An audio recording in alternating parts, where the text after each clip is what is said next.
Hey there internets, I'm Michael and this is Toucan Play That Game. And in this video we are finishing our look at Splendor. Now if you haven't done so already, you can watch my previous videos where you'll be able to learn how to play the game and then see an example of the game being played. So what do I think of Splendor? Well, as always I want to start with the artwork. So let's look at the box. It's kind of horrendous, to be honest. It's bland, it's dull, it gives not much idea as to what you're actually doing in the game or what the game is really about. It's a big disappointment and it is a shame. Then let's talk about the rest of the artwork. Well, you've got the Lords and Lady tiles here.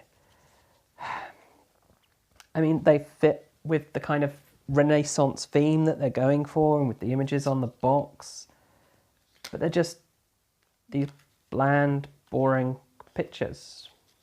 I mean, maybe they'll appeal to you, maybe they'll appeal to some other people, but they really don't do it for me. And then of course it carries on with the cards, and you're kind of looking at these cards and you're thinking, what does that have to do with gems? You know, some of them, like this guy, okay, he's examining a gem, that makes sense. These guys are walking through a snowy field. How does that relate? I don't know. The whole artwork in this game, it doesn't appeal to me. And it's not that it's bad, it's just not to my tastes. And it's a shame, but it's an easily overlooked shame. So then let's talk about the components. And I'm going to start by talking about this insert.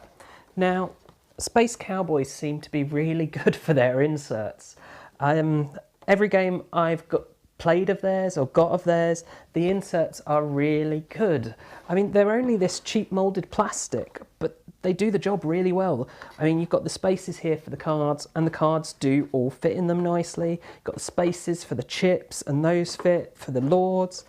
It just works and is good and functional. So, I mean, with component quality just on the inserts being that good, what do you expect from the rest of the game? It continues to be great. I mean, these tiles are really nice, chunky, I can't bend them even. They're good quality tiles. And the cards, okay, they look hideous, but they feel reasonably good. I mean, these could have been better quality cards, definitely. But they are not bad quality by any shot. And this is one of my probably most played games because it's playable by so many different people, and you can see the cards are not really worn at all, so they're really standing the test of time, which is a good sign of component quality. They're not even the best thing. The best thing is by far the gems. These heavyweight chips, just hear them clang. When you pick these up, it feels so nice, and you're just kind of going like that on the table. They're really nice component, and they just make the game have this really nice tactile feel about it, that you feel like you want to get these chips because they feel nice and you want to collect them and be able to go, I've got all the chips. Do you notice that they're meant to be gems? No, these are blue chips, red chips, etc. There is in no way the theme coming through in the gameplay. So I talked about how the theme was dry and boring. Yeah, it is.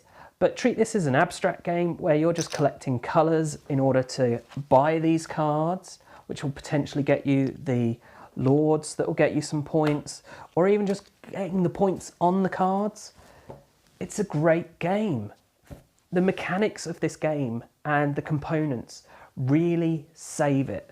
If you were relying on the theme or the artwork to draw people to this game, to enjoy this game, they wouldn't, because who would, frankly? I mean, they're dull, they're boring, but the game isn't. The game is fun and exciting. You're there all the time watching what other people are doing because you need to know, what are they going for? You know, what are they collecting? What are they heading to buy? Do I need to block them off by reserving the card they're going for or buying it first? Are they going to buy the card that I want to buy on my turn? It is engaging and it's simple. It's a game that takes just a few minutes to explain to people that you buy these, which allow you to buy cards, which get you points. And that's the nature of the game. And so you can teach this game to pretty much anyone. It's fantastic as a gateway game and also as a game for people who don't like games. You might bring it out and they'll be a bit, but when you explain it and start playing it, they will be engaged, they will enjoy it. No one I have ever tried to play this with has not enjoyed it. It really is a great game, and it's that simplicity of the play. Okay, it's abstract in nature, the whole collecting. It is just buying points, basically. It is that simple of just picking colours to buy cards. There's luck involved in what cards come up, and you might have someone bought certain colours of cards early in the game, and then the cards that keep getting revealed, they're able to just buy instantly. But for the most part, I would say this is a very tactical game. As I say, there's some luck, but there is definitely a lot of tactics in there in what you choose to go for and how you choose to try and get those victory points. So, that just leaves one question. Can two play this game? Two can play this game. In fact, the majority of my playing is two players, but we also play with 3 or 4, and no matter how many people we play with, it always feels like the same game, and it is always fun and engaging in the same way. I would say that with 2 players, you probably have a much more tactical experience than with higher players, because when you have higher players, it's much harder to plan ready for your next turn because so much can change in that time. But it is still great, and I enjoy it as a 2-player game. As I say, there's no real, I prefer it as this or I prefer it as that. It is fantastic with all the different numbers. So that is my thoughts on Splendor. And I hope you have enjoyed this video, and I hope you will share it with your friends and family, and of course subscribe to the channel. Also, you can find us on social media. We are on Facebook and on Twitter. Please do look at us there. And as always, thanks for watching, and bye for now.